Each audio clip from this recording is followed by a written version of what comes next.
So I have the pleasure of introducing one of my colleagues from the Breast Center this morning. Dr. Caprice Greenberg is here. She is a tenured professor of surgery and the Rubric Distinguished Chair in Health Services Research at the University of Wisconsin. She is a surgical oncologist specializing in breast cancer and health services researcher focused on improving patient safety and quality of care. She completed a general surgery residency at Brigham and Women's and a Master's of Public Health at Harvard School of Public Health in Boston, as well as a surgical oncology fellowship at the Partners Dana-Farber Cancer Center. Following her clinical and research fellowship training, she joined the faculty at Harvard Medical School, Brigham and Women's Hospital, and Dana-Farber Cancer Institute in 2007. While there, she served as the Associate Director and then Director of the Center for Surgery and Public Health at Brigham and Women's. She was recruited to the University of Wisconsin-Madison in 2011 to serve as Director of the Wisconsin Surgical Outcomes Research Program, where she also served as the Vice Chair of Research. She is currently the Director of the Surgical Collaborative of Wisconsin and the Academy for Surgical Coaching. Dr. Greenberg has served as reporter and president of the Association for Academic Surgery and president of the Surgical Outcomes Club, which she helped found. I'm excited to introduce her today and hear about her work with surgical coaching.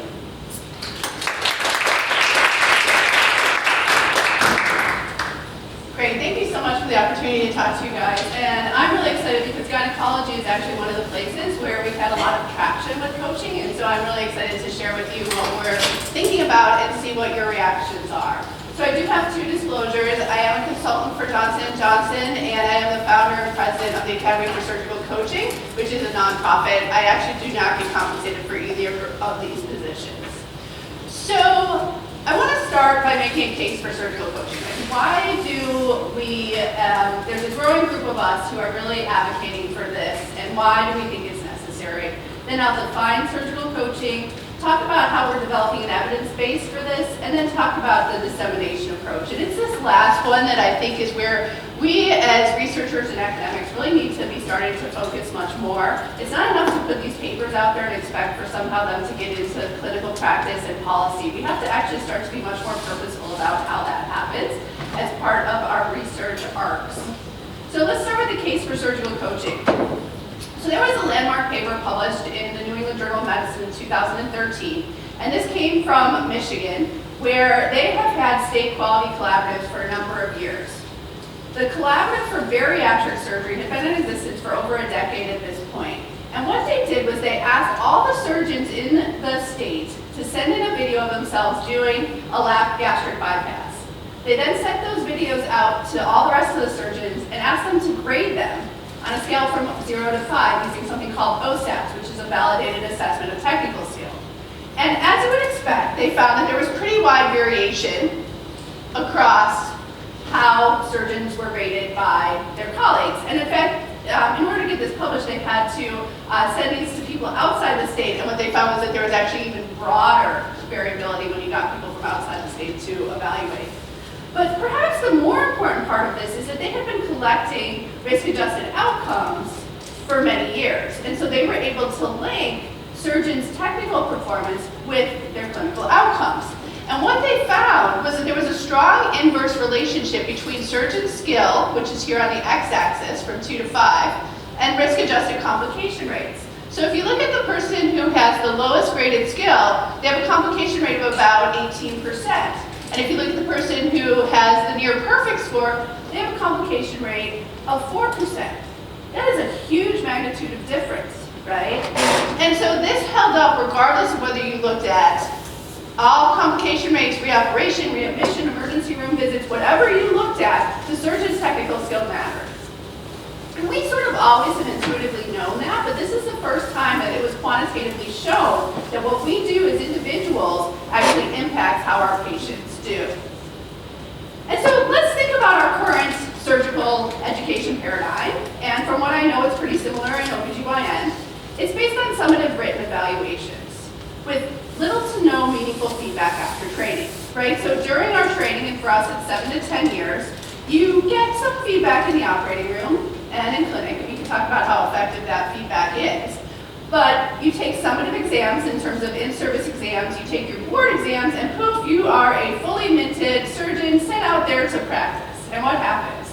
Nobody watches you operate, nobody gives you feedback, and you are supposed to go to CME courses, right, and take PowerPoints like this and magically take it back and incorporate it into your practice. And that is incredibly hard to do, right? And so we take recertification exams, but again, it's a summative evaluation. It has, at least for us, where general surgery is so broad, often very little to do what we do every day in practice, and it's not actually a very helpful way to spend our money and our time trying to keep our skills up.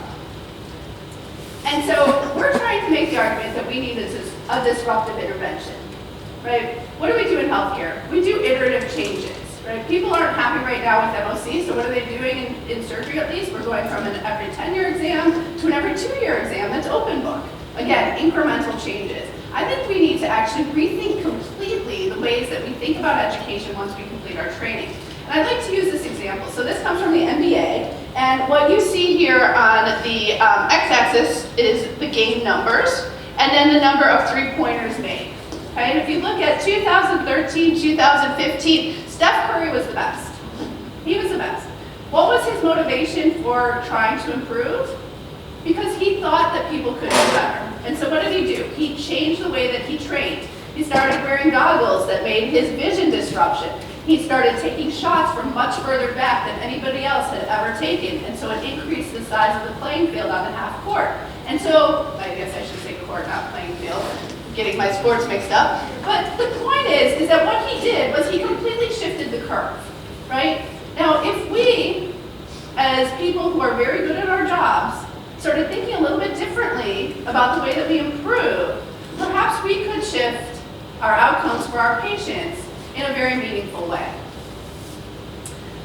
And I think that the American Board of Medical Specialties is actually recognizing this. This is available on the web, and anybody who's interested in education, I'd encourage you to take a look at it. They actually put together a commission to look at the vision for the future of continuing board certification. This came out in February.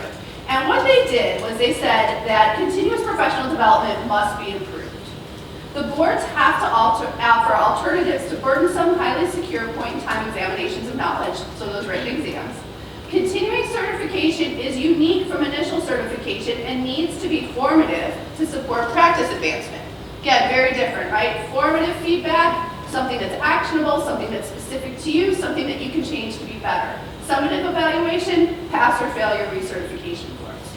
And assessments need to be grounded in adult learning principles, something again that we haven't always paid attention to in medical education. So frequent spaced learning with timely feedback, repeated for reinforcement, and it has to start with a gap analysis. So again, you can figure out what are the individual needs of the person who's trying to improve.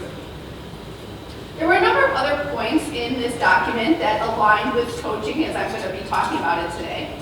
So there was a whole section on the fact that procedural skills have to be addressed. That study that I showed you in bariatric surgery has been repeated in a whole bunch of different specialties, and the same outcome, whatever outcome you look at, it correlates with how surgeons are graded by their peers in a blinded way in terms of their technical skill.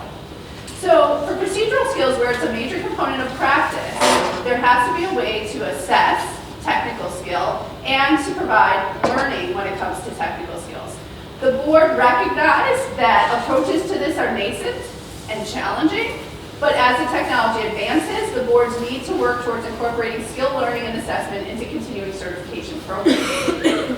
There were a couple of other important issues to address. The coaching, by taking ownership as a profession, demonstrates our commitment to professional self-regulation. Again, if the public, if the government don't believe that we are self-regulating, they're going to come in and take over. And so we have to prove to them that we're doing things that are meaningful. And it allows us to integrate lifelong learning with formative and timely assessments of knowledge and skills, which is a basic principle on which the idea of continuing certification is based. And I'm going to make a case that this is a super important opportunity for professional societies.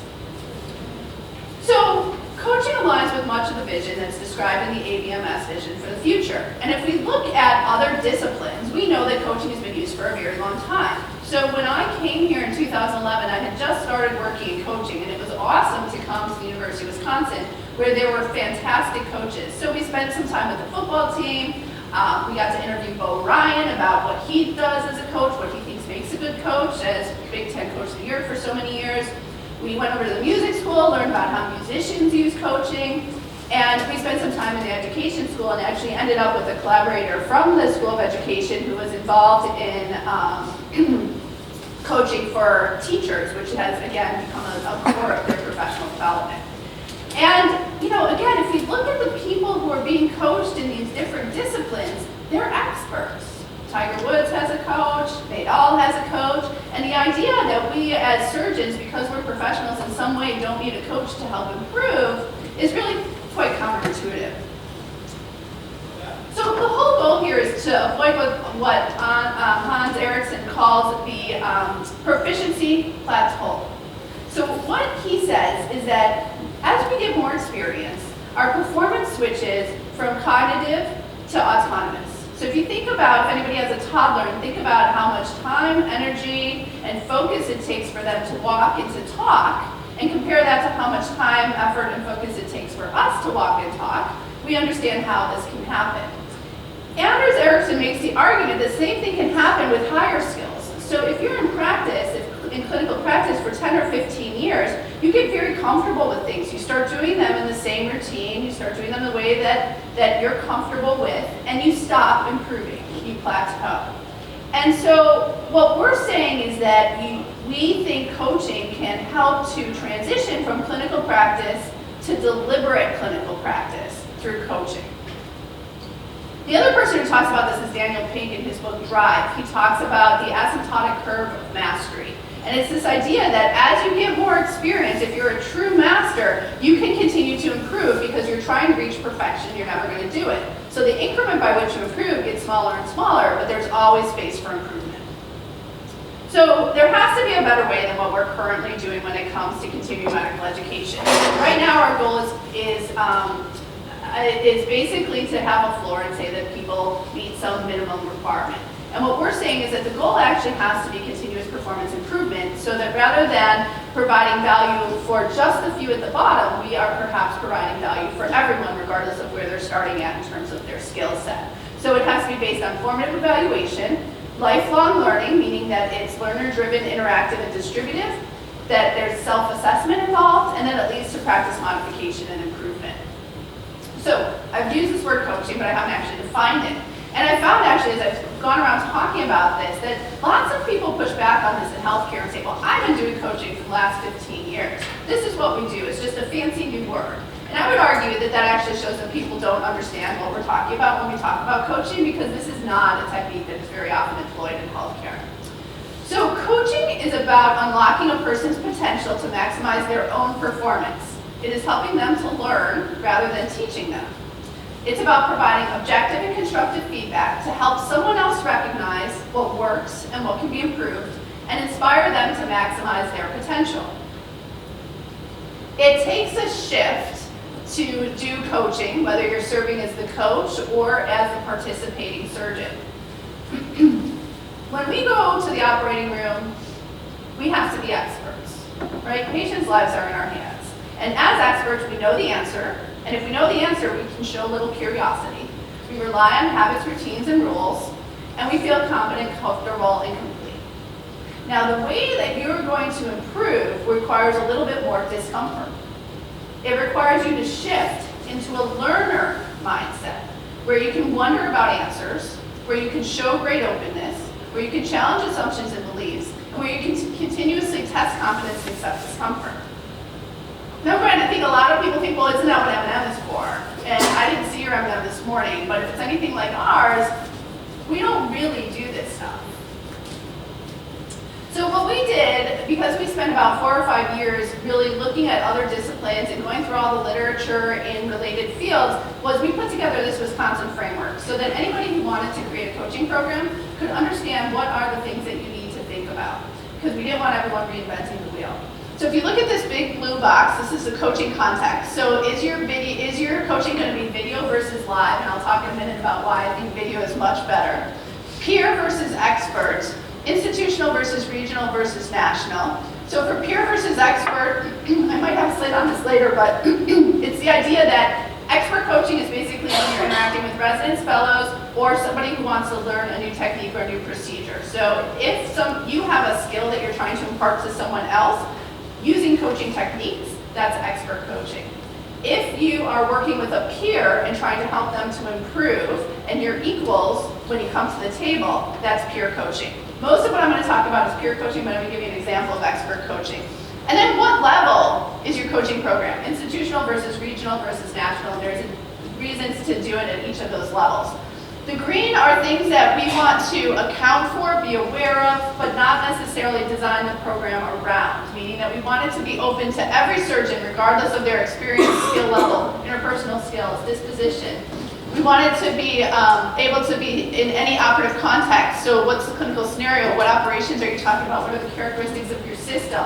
We found that academics and private practice folks focus on very different things, and so we really try to pair people up within that context, right? Because many academics are interested in how do I better assist the residents, how do I better teach, as opposed to people in private practice who are much more interested in their own skills based on the support they have in the operating room.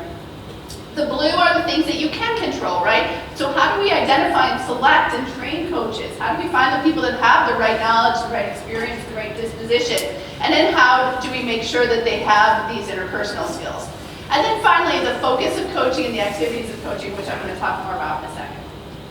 So the focus of coaching is surgical performance. And within our literature, there's been a lot written about sort of how do you break that down into different domains.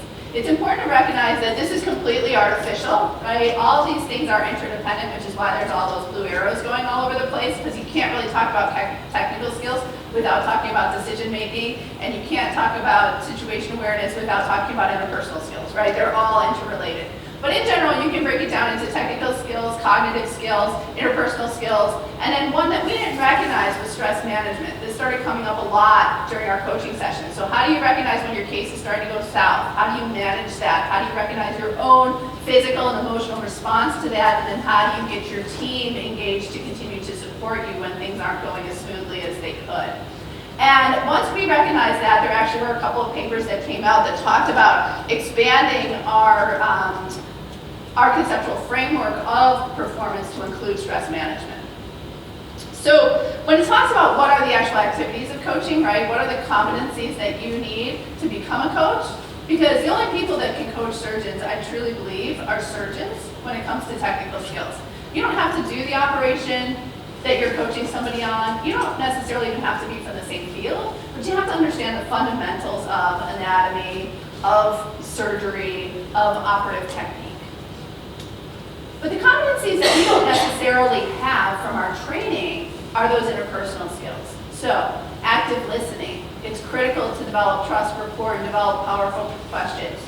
If you're a good coach, you don't talk a lot. You ask really pointed, critical questions, but you're not just on sort of an expose of how you do a given operation. And so those powerful inquiry or good questions is a really core part of being a good coach. How do you ask open-ended questions in a way that's non-competitive and non-threatening? And then give constructive feedback that's descriptive, specific, and again, non-judgmental. So an effective coach really is based on your communication skills, your adaptability. I remember talking to Bo Ryan, and he said there's some guys that I can get in their face, I can yell, I can throw a chair, and that's going to be what motivates them. Other guys, if I did that, they'd be a puddle on the floor. I have to put my arm around them as we're walking back to the locker room and talk to them in a much more paternal way, right? And so the ability to read the people that you're working with, assess their needs, and then adapt your approach to what they need is really important. And you have to have, as I mentioned, a broad knowledge base and be respected in the field. But I would argue that you actually don't want the best technical surgeons to be the coaches, because the people who are the best don't think so much about what they do, and they aren't used to the same kind of really active, continual asking of what it is that they're doing, because it comes so naturally sometimes. So video recording. So I started doing this work with Atul Gawande in Boston, and many of you may have seen he wrote a New Yorker article on this, and they continue to do some work in Boston, but they're very committed to the idea of live coaching, where somebody actually comes into your operating room. I think there's real problems with that. I think that coaching is something that should be confidential and secure. It should be for everyone, it's not punitive, but video offers a number of other advantages. So it allows one to view their own performance. Again, me describing how you look operating versus you watching yourself operate, completely different experiences. And because you can actually see what you look like, it's more successful in sustaining behavioral change. Confers a time savings of 50 to 80%, right? With a videotape, you can fast forward and rewind and hit the salient points, and you can skip over the points where there's nothing interesting happening. It removes concurrent responsibilities to allow full concentration on performance assessment. Again, if you're the surgeon and somebody's coaching you, if you have a patient on the table, that's where all your focus is. It's not on what somebody's trying to tell you. And it mitigates medical, legal, and credentialing complexities on the part of the coach. So I already talked about this. There's two types of surgical coaching, peer coaching and expert coaching. So let's talk about developing the evidence base for surgical coaching. So we are all, as academics, very wedded to the idea of kind of phase 1, phase 2, phase 3 trials, right? The ways that drugs have been developed. And people have recognized that that doesn't work for many surgical interventions, and it doesn't work for many interventions related to healthcare system redesign intervention type stuff that I'm talking about. So let's talk about peer coaching. So in order to build evidence, there's a group in the UK that's proposed the ideal framework. And this is a really nice framework that's based on the recognition that pharmaceutical approach to evidence generation is not going to work in surgical innovation. Yet we do need a rigorous systematic evaluation to make sure that we're being safe and effective as we innovate. And so they talk about 4 stages of evidence generation. So stage 1 is based on developing an idea and describing it, publishing it. Stage 2 is about development and exploration, so continued iteration of the intervention until you get to a final product. Stage 3 is about assessing that intervention, and then stage 4 is about dissemination and following long-term outcomes. And so I'm going to walk through each of these stages and some of the projects that we've done to try to develop this evidence base for peer coaching. So this is just an overview of what we've done. And so the initial report I talked about from Harvard, that was just basically describing one coach who worked with 4 different surgeons and the fact that surgeons got something out of coaching. Once we got here, what we did was we did a pilot and an iteration, a pilot where we had a lot of iteration of the program and the training. So after each session, we made changes based on feedback from the participants. And then we took that and we wrote an R01 and got funding to do it in that Michigan group that I showed you, the bariatric group. So this was our program in Wisconsin. Basically, in order to identify who was going to have the right skills to serve as a coach, we sent out nomination forms to all the surgeons in the state of Wisconsin and asked them to nominate people they thought had the right interpersonal skills to be a good coach. And one of the things we found is that people who are called by colleagues from the community or called for intraoperative help at an institution tend to have the right way of being non-judgmental and helpful to a colleague. So all of the nominated surgeons were invited to serve as coaches, and they completed a live half-day coach training program. Of the coaches that were nominated, only one person declined participation up front, and then a second person declined participation once they went through the program because they thought that they were going to be doing more teaching than coaching. We then announced the program to our professional society in the state. Surgeons signed up via completion of a participation form, and that participation form asked them what aspect of performance were they primarily interested in: technical skills, interpersonal skills, again, according to that framework. And then they completed a 2-hour online participant orientation session. Again, because we have to not only get the coaches to understand this coaching mindset, this idea that you're not going to be telling someone what to do, you're going to be asking them questions, giving them feedback, walking them through a self-assessment, helping them set goals at the beginning, helping them come up with an action plan at the end, and then holding them accountable longitudinally over coaching sessions. And we need to make sure that the coachees or the people participating were coming in with the same expectations. So then we matched folks up They participated in a pre-call where they got to know each other. They then recorded a case, sent it to the coach via secure methodology that we developed. The coach reviewed the case in preparation for the coaching session, and then they sat down for a live coaching session that was approximately an hour each at a location of the pair's choosing. This was supposed to happen quarterly over the course of a year. Now, when we matched people, one of the things that we really wanted to do was to avoid matching people within the same institution because we figured they're already talking and sharing stuff. And we didn't want people to be matched with competitors in their local marketplace. And so, with Wisconsin being like it is, that meant people were driving from La Crosse to Milwaukee for a 1-hour meeting. And so this was a real hindrance to the program. So, what we ended up finding, though, was that surgeons did identify specific coaching goals related to technical, cognitive, and interpersonal skills, that those goals could be effectively targeted during a video-based or live coaching session. Some people did do live coaching sessions as an adjunct to their video sessions. Surgeon coaches did acquire and effectively employ peer coaching principles through our training program. Both coaches and participating surgeons found the coaching program to be highly valuable, and most importantly, surgeons reported making sustainable changes to practice after participating in the program. And this last one was not something that we had particularly looked at in a systematic way, but what happened was I was presenting this back to our surgical society, and 4 different people who participated who were in the audience just spontaneously stood up and said, I changed something in my practice that I continue today. It was so worth it. And so that to me was what it was all about. Coming up with something that, rather than dreading doing your recertification exam, something that you actually find valuable. So again, this is just an overall program evaluation saying that in general on a scale from 1 to 5, people found it highly valuable at a 4.6. So at the end of this, we had a formal training program, we had training videos made, we had ways that we did some role playing to get surgeons to understand what it meant to be a coach, and then we had a resource manual with a number of different articles and tools to help people to serve as coaches. Next, what we did was we paired up with that group in Michigan. This is that graph from the beginning of the presentation. And we wrote an R01 that got funded to implement our coaching program in Michigan. And so the interesting thing in Michigan was that they knew where they all were on this graph. And no matter how much I told them that interpersonal skills were more important than technical skills, they said, I don't want anybody coaching me that's below me on this. And so what we did was we actually took this top quartile of surgeons and trained them to be coaches. They coached each other, and then they coached everybody else.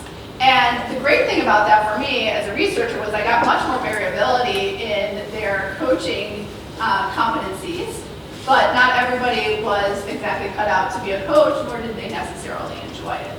So the other problem with this study, and this comes back to like some of the limitations we have in the way that we do research right now in this country. As anyone knows who's written a grant, right, we conceived of the idea. It took us about 6 months to write the grant. It took about 6 months for it to be reviewed. Then it took about 6 months for it to get started. Then it took about 6 months for the first people to be recruited.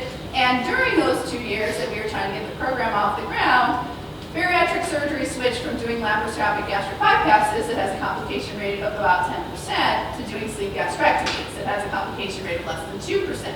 So when you write a grant, a randomized trial that's powered based on a complication rate of 10% and it now is 2%, the study ended up being underpowered. But we still have really exciting and interesting things coming out of this in terms of the value of coaching. The other thing that we did was we developed a rubric because we felt like you really needed to be able to figure out and understand the fidelity of the intervention, right? So the fidelity is how close is whatever's being done in real practice to how an intervention was designed. And so this basically looks at the coaching session and evaluates how closely it aligns with the basic principles of coaching. So sharing responsibility, having equal exchange, asking good questions, giving constructive feedback, and then setting goals and action planning. And so this can be used for a number of different things, outcomes in research studies. It can be used as part of training for coaches to give feedback to coaches. It can be used to evaluate different coaching approaches. And so lots of different uses for this, and this is about to be published. Okay, so what's the next step? If if we think about the ideal framework, right? The next step is that we need to actually look for proof that it works. And so this is the phase that we're currently at. So I just got a second R01, we're just starting year 2, which is to do a randomized trial in a national quality collaborative, which looks at hernias. The idea here is that hernias have a complication rate of about 13%, big ventral hernias. And so fingers crossed there's not going to be some major innovation that changes that complication rate by the time we finish the study. But showing that it doesn't, we are powered to show a difference in short-term surgical site outcomes or occurrences. And so that includes surgical site infections, mesh problems, seromas requiring intervention, different things like that. But then we're also looking at recurrence rates down the road. And we're correlating that with OSAT scores. And then people are being randomized to one of 3 arms. Either live surgical coaching, as we've been talking about it. The thing that we wanted to test, though, was whether or not, it's just that we're also scarred for constructive feedback, that coaching doesn't matter, and if we found a way to give constructive feedback in a more efficient way, it would be okay. So what we have is one arm is surgical coaching, as we've been talking about it. Another arm is video review, meaning that you get somebody's video, you never meet them in person, but you go through and you put in time-stamped feedback on what you're seeing. They come back to you with time-stamped comments back, and you go back and forth electronically on your own time in an asynchronous way, giving feedback, and comparing that to these 1-hour in-person coaching sessions. But we also have to develop evidence to show that feedback at all matters, right? And so the first analysis is actually comparing people who get randomized to either of those interventions to people who are randomized to a wait list. So the wait list people won't have any intervention, but they'll give us their videos in the pre-period, they'll give us their videos in the post-period, and then we'll be able to compare their outcomes to the people that participate in the program. Provided that there is a significant difference there, then we go on to the secondary analysis, which is comparing the 2 different approaches to constructive feedback. That's our timeline. So I wanted to just for a minute talk about expert coaching because I think that this is important as well. We received funding along the way to do a project called Project Adopt.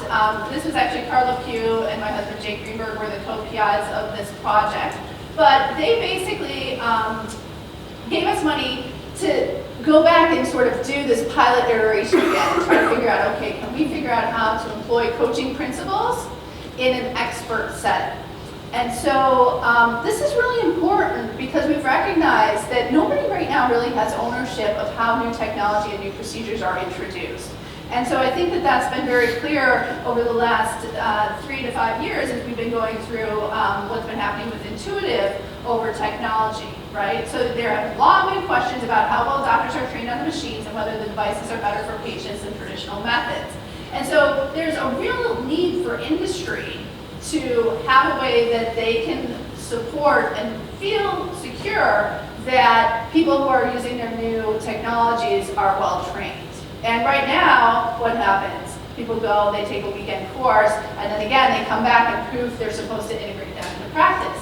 And so in our Adopt study, we looked at TEP procedures, so laparoscopic inguinal hernia repair, right? There's been a number of studies showing that in general, people do better after laparoscopic rather than open repair, yet still, decades later, less than 50% of hernias in the United States are repaired laparoscopically. Most people do it open. And so we talked to surgeons and we said, well, you know, how have you tried to adopt this into practice? And they said, I've gone and I've taken numerous weekend courses, but then when I'm sitting there with a patient sitting in front of me and I have the option of doing an open hernia that I know I can do in 40 minutes, have good outcomes and have been doing for the last 15 years versus doing a procedure I've never done on a human being, it's really hard to say I'm going to do that new procedure, right? So even though people are participating in these weekend courses, they're not going back and changing practice. And so the whole idea of Adopt was basically to take 3 different programs that we had here at UW and make a more longitudinal approach to helping to support surgeons who want to introduce new innovations into their practice. So it started with an on-site simulation. So they came, they underwent a baseline evaluation. There was actually a written test, and we could understand what they understood about anatomy, what they understood about the procedure in general, and then a simulator. These were people who were already doing other laparoscopic procedures, which is really important, right? So they were doing lap choles, they were doing lap apies, and they were doing open hernias. So they had the skill set, they just had to put it all together. And so they underwent sort of a training program around how to do it. They spent time on a simulator learning how to do the procedure.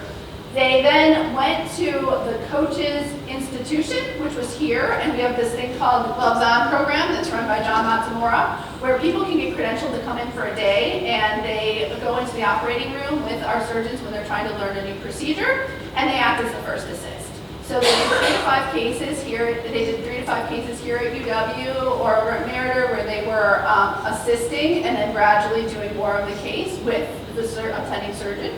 Then the surgeon went out and proctored them for a couple of cases, right? So the first time they did it, there was somebody in the operating room with them who could answer questions about the equipment for the scrub techs, answer questions for the surgeon when they're doing it for the first time. And then, this is where the coaching comes in. They then, for the next year or so, record their cases. And then they review them at intervals with their coach. And so they're doing them independently, but they're able to go back and then ask questions where they had points where they were unsure about what to do or where they needed clarification.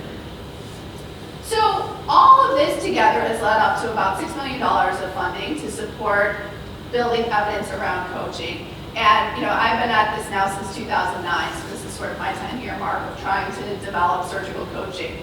We've had a ton of publications, we've had a ton of presentations, we've disseminated this to other organizations. And this is usually where we kind of stop, right? We'd say, okay, well, I've developed surgical coaching, I've published on it, and now it's out there, it's part of what we do. I'm going to go on to the next best thing that's going to improve patient safety. And rather than doing that, I'm actually trying to take some time and work on actual dissemination of this idea. How do we actually take it and build the infrastructure that's needed to disseminate it broadly to meet the national and international need for this type of support?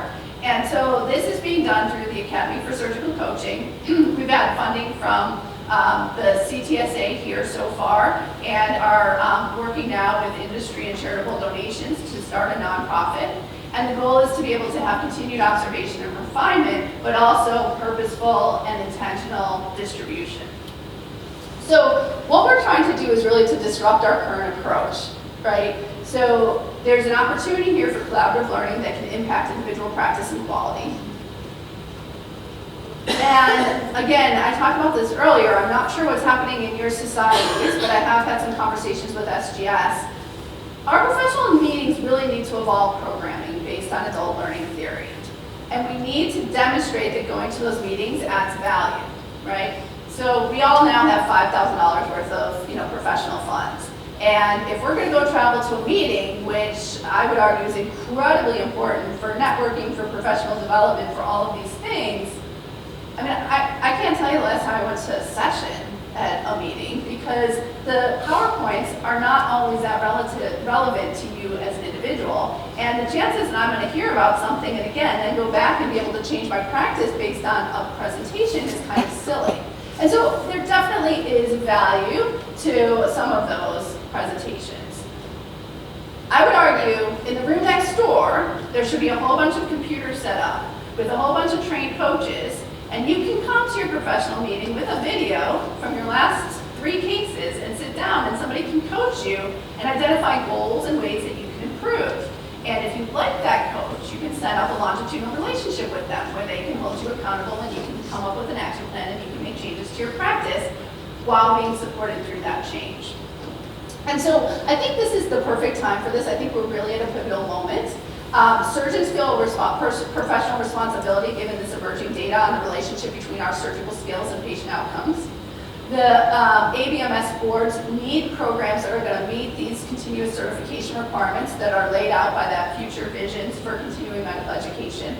And professional societies need to increase their educational value in order for health systems and medical schools to continue to support people coming to those meetings.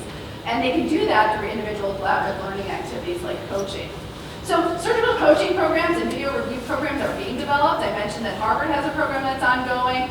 We've worked with Illinois to do some work through their quality collaborative. Indiana has taken on some coaching programs. The Imperial College has done a bunch of work here. The Michigan Quality Collaboratives all have programs related to video review in some way. Toronto has some really amazing work going on. We have some work here. And SAGES, which is our big laparoscopy and endoscopy group. ASCARS, which is our colorectal group, they're trying to include video assessment in their requirements for becoming a qualified colorectal surgeon. And then SGS is really interested, again, as you have people who want to stop doing OB and start doing more operative gynecology who might not be as facile with laparoscopy, it's a perfect group of people who could really benefit from coaching. There's also an industry, which is pretty nascent, but is there, that's working to develop the infrastructure and the technology that's needed to support this work. So these are just a couple of the different programs that we're available, that we're aware of, and that we're working with to try to make sure that we have, the servers that are needed to store these videos, the ways to de-identify the videos, the ways to do the assessments and to give the feedback and to share the videos, and all of those logistics. But what's needed really is a place where all of this can kind of come together and where you can offer this formative evaluation. And so that's what we're trying to do with the Academy for Surgical Coaching. So the mission of the Academy, which is a nonprofit, is to promote the coaching mindset and skill set in surgery to support lifelong learning and evaluation of performance in practice. We aim to maximize individual surgeon performance and thereby improve quality and safety of surgical care. So I like the term honest broker, right? So the idea is that the Academy can be a place where we can be a clearinghouse to bring all these different parties together and help to make sure that that surgeons who want to be coached can access a program. So this started within the Department of Surgery, and we're along our pathway of becoming a nonprofit entity.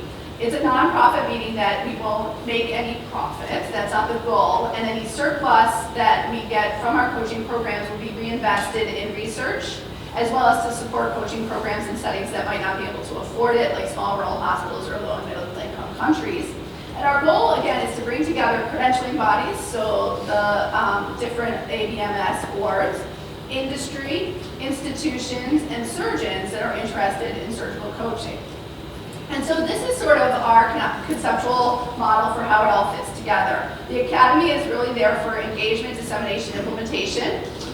We still have our Wisconsin Surgical Coaching Program, as I mentioned. I'm just in year 2 of a 5-year R01, so we'll continue to do research in coaching, and that there's a number of different institutions who also have coaching programs that are going to continue to develop evidence that we can then incorporate into how we actually disseminate it. We're going to partner with industry to do expert coaching, sort of that supplement when people do those weekend courses. But then we're also going to offer education and CME, so direct individual coach training programs and coaching programs for direct engagement of individual surgeons who might be in practice and not have access to another program. But where I really think most of the effort should be spent are here in consulting and management, where coaching programs are led by other professional organizations or by health systems. Right? Again, if you have a national organization like SGS or like SAGES, it just makes sense that you would pull coaches from within that organization and pair them with other surgeons. And so our goal really is just to help those people to understand what it takes to build a coaching program and to get it together. So the idea with a surgical coaching experience for any individual surgeon who participated is that they would get introduced to the coaching mindset and an outline of how coaching works. We would conduct a baseline evaluation of skills, and that can be of their choosing. So you can do OSATs, which is technical skills. As I mentioned, a number of the professional organizations are designing discipline-specific and procedure-specific technical skills evaluation forms. There's also ones that can measure your interpersonal skills, something called NOTS. The surgeon is then, so then you get a score, right? So you know where you're starting. And so some people get their score and they'll be like, I'm a 3.5 out of 5, I'm okay with that, right? And other people will get that and they'll be like, I'm a 3.5 out of 5, holy shit, I better get into one of these programs. So then the surgeon is paired with a surgical coach. Specialty availability and alignment are used to optimize pairings. The surgeon is introduced to the surgical coach through either a face-to-face meeting or a call. They then exchange surgical videos with the coach and schedule coaching sessions. The idea, we're shortening the time frame because we think part of what happens is people lost momentum. So the idea is 4 hours over 3 months. And they connect through video calls or face-to-face. And then finally, we conduct a final evaluation to see if your skills changed at all and share that feedback. The other reason that I think that societies, again, are so important is because of what I said about us having trouble getting people together remotely, right? So if people are trying to come together for a 1-hour coaching session, that's the only reason they're coming together, that's really hard. What happened in Michigan that I didn't tell you is that we wanted to recruit 30 surgeons and we ended up recruiting about 40 surgeons because they were already coming together and they just took an extra hour out of that meeting and did their video review. And so it wasn't an additional thing they had to do, it wasn't scheduling problems, it was something they were already participating in. And so that's why I think these meetings are going to be so critical. So the coaching platform aims to really integrate the tools that are needed for surgical coaching. So how can we share surgical videos? How can we get expert evaluation of videos done? Again, those evaluations need to be done by a cadre of people and not the coach. And it needs to be done in a validated and in an anonymous, de-identified way. Coaching visits need to be scheduled, things need to be coordinated, and then we have to continue to evaluate the program. So the last thing I want to just say is that there's been a lot of controversy about how folks feel about coaching. There was a paper that was published in Annals of Surgery about 2 or 3 years ago from Canada where they interviewed practicing surgeons and asked them if they would do coaching, and there was not a lot of support for it. And then when they dug into the reasons why, it turned out that it was all about a misunderstanding of what coaching was. And so Mary Klingon-Smith, who was the chair of the American Board of Surgery at the time, I wrote an editorial pointing out that the reasons that they said that they didn't want to do coaching, which were, number one, the biggest thing was autonomy and control over their learning curriculum, right? We don't have control over our learning curriculum. I'm sure you guys didn't take a vote about whether you wanted to hear about surgical coaching today. Number two, they felt that they had other things that they wanted to focus on besides their technical skill. And again, coaching can be used to work on any aspect of your professional development. And so, we wanted to do some market research to figure out, okay, well, how have things changed in those 3 years? And does what happened in Canada, is that reflected here? And so 63 surgeons were recruited from across academic and private practice to participate in an interview. About 5 of 10 interviewees had heard of surgical coaching, and 4 in 10 were already interested in receiving surgical coaching. 3 out of 10 surgeons felt that the current CME system was not meeting their needs because it was difficult to get time off work and access high quality CME. And they also felt that CME really needed to be more tailored to individual surgeons' needs. We found that academic surgeons, women surgeons, and surgeons with less than 5 years in practice were particularly interested in this, and I could give a whole talk about where we could institute this and how at different points in people's career. And the most uncertainty about coaching was really how the benefit weighs against the cost and what the return on investment will be. And again, I struggle a lot with this. Everybody really wants us to show that we can change outcomes, and showing we can change outcomes when we all have complication rates that are so low is extremely challenging. And we don't really have any evidence that our current approach to CME changes outcomes. So we're holding coaching or new interventions to a higher standard, but if people say that it's valuable in a subjective way, is that enough? And I think that's a question that individuals need to ask. So in summary, surgical coaching addresses a major gap in medical education as identified by the American Board of Medical Specialties. Surgical coaching offers an individualized approach to performance improvement and continuing education that is based on adult learning principles. There is a developing evidence base to support surgical coaching, and I think you're going to continue to see more and more studies coming out on this. But a purposeful and structured dissemination strategy is also necessary given the national and international needs in this area. So thank you for your attention.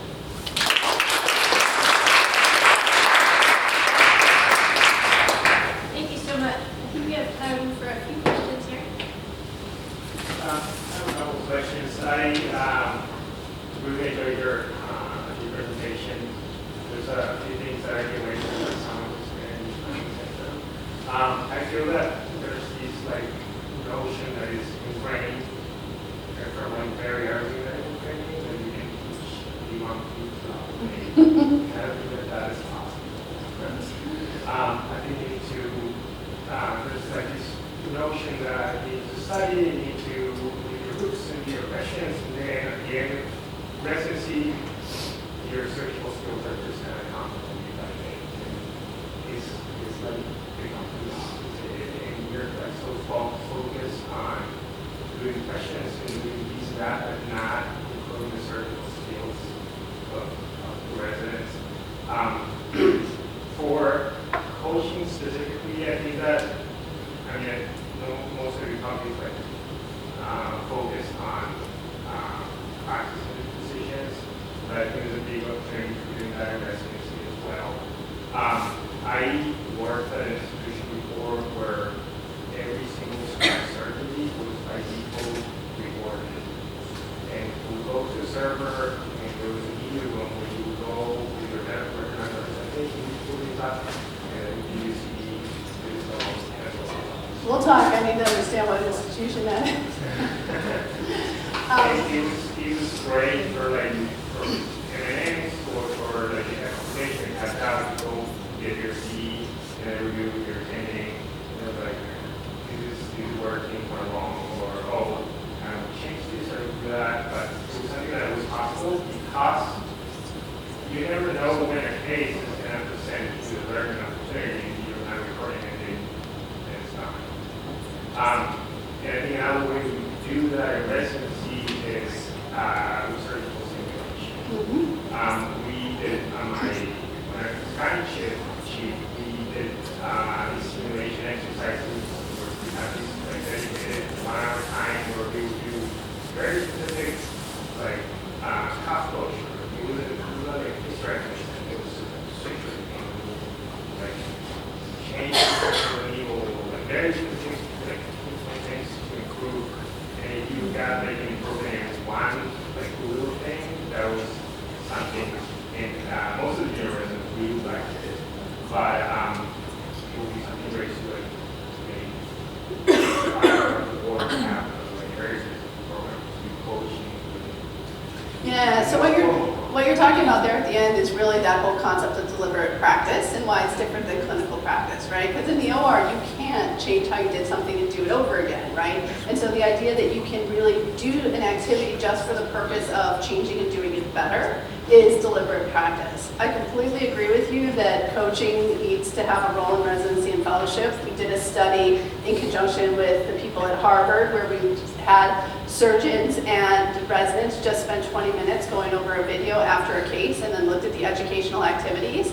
And the educational activities were completely different when they were sitting down doing a video, right? Much more driven by the resident, much more individualized to their goals, much less directive, right? Do this, do that. Much more about what is the underlying philosophy, why are you doing this? And so it's just a completely different level of education when you bring in these coaching principles.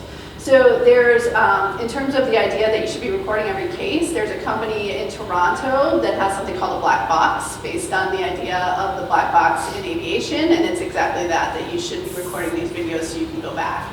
When I came here in 2011, like one of the fundamental things that I got buy-in from anesthesia and surgery and nursing was that we would get that kind of a system in the operating room here, because I made the argument, like, what else can address all three of our missions? Right? Because you can use it for education, you can use it for research, you can use it for QI, and unfortunately, you know, it's still not here. And there's a committee that's still trying to work through some of the medical legal issues of it. I've been on, this is my 5th committee I've been on, trying to figure out how to do that. It's just been, we haven't made it there, but you know, again, I think any practitioner or anybody who sat down and looked at their own videos recognizes that this is just an untapped area. The other thing is, I think that as surgeons, like, we are foolish if we think that videos aren't going to be in our operating room. Like, I don't know if you guys have noticed, we're aware of this, but there's already been twice, it's come to the Wisconsin legislation, that if patients want video recordings of their case, we are legally bound to provide it to them. It's not gone through, it hasn't had the support, but it's come up twice already. And again, we don't want the legislature telling us how we're going to implement video in our operating rooms, right? We want to be able to say, we already do this. We do this for quality improvement. We do it for this, this, and this, and put boundaries around how patients can access it, right? You can imagine handing a patient a video of their operation without any context. I mean, that's just a recipe for disaster. And so, you know, I really feel like we need to, as an organization, be incredibly proactive about getting this introduced in a constructive way before it's introduced in a punitive way or in a way that we don't control. Other questions? I have one. So, declining volume. And so one of the things that is being experimented with is tracking to try to funnel volume to certain providers. The idea that improves outcomes for patients. Do you think that coaching is also a potential way to address some of the variation in practice in the midst of volume issues? Yeah, I think that's a great question. So one of the places, again, that coaching has had a lot of traction has been in these statewide collaboratives and statewide societies. And when we're at an institution like UW, where we have the capacity to do tracking, and we see somebody do some big case out in the community, we're like, what were they thinking? Why didn't they refer that patient in? But I've gotten to know a lot of practitioners who are in rural settings by themselves, and they say, look, I beg my patients to go to UW, but they don't want to go to the city. So either I do the operation or they don't get the operation at all, right? And so having the capacity for those people when they're about to do a case they might not be comfortable with, to get some coaching from somebody who's familiar with it, right? It's a game changer. And so, there is a lot of evidence that the more you do of something, the better you are. I think we're seeing more and more of that at our academic institutions. I know in general surgery we're struggling because there are some things that are falling between the cracks that don't fit into any of those nice buckets. But the reality is we're going to continue to see rural hospitals closing, as we're seeing right now, and getting into a crisis unless we figure out a way to help people with this expanding multitude of cases that are available, operations that are available, and finding ways to support them. And I think we're doing a hugely important way to do it. Okay. Thank you so much for